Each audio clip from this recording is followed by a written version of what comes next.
Hi, I'm Mate, and I would like to talk about climate change. What is it, and how I try to prevent it from getting worse. When I first thought about climate change, I had no idea how it may affect me. Yeah, it sounds like a huge thing, but just not here where I live, somewhere else far away. And how is it more important than my problems? But then I started thinking about it more frequently, and I realized I was a dummy. Of course it has an effect on me, and frankly everybody on Earth. It's a global thing. Like in the last few years, we barely had a real winter, with the cold and snow and that sort of things.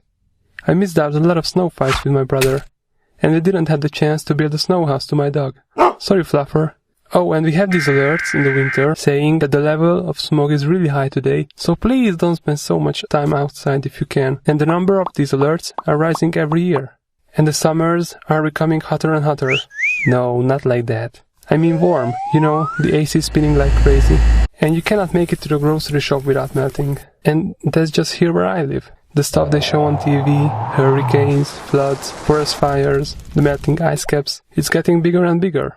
One major participant in this game is carbon dioxide. CO2 is essential for life on Earth, but only up to a certain level. There are human and natural sources of CO2. Fossil fuel combustion, electricity and heat sector, transportation sector. Natural sources are oceans, plants and animals, soil respiration and decomposition.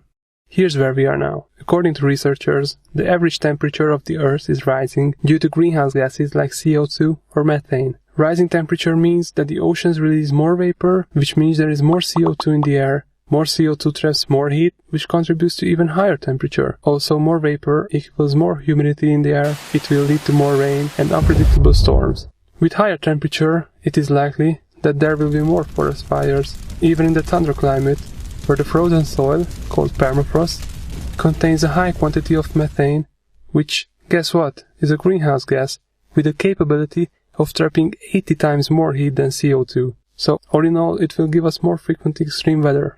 So, let me tell you what I try to do to save the environment.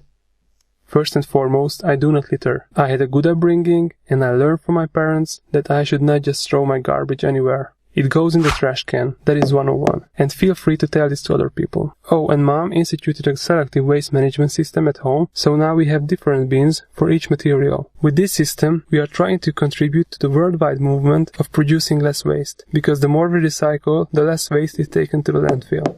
Other thing I do is I ride my bike wherever I can. Use the car as little as possible. And it's a win-win. You don't pollute the air, you get to live a healthy lifestyle, pedaling to work or school every day.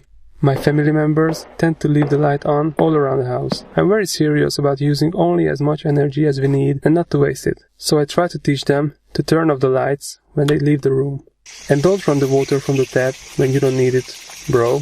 But probably the most important things in this whole climate change party are greenhouse gases like methane or CO2. Thanks to human activity, these gases speed up the climate change process.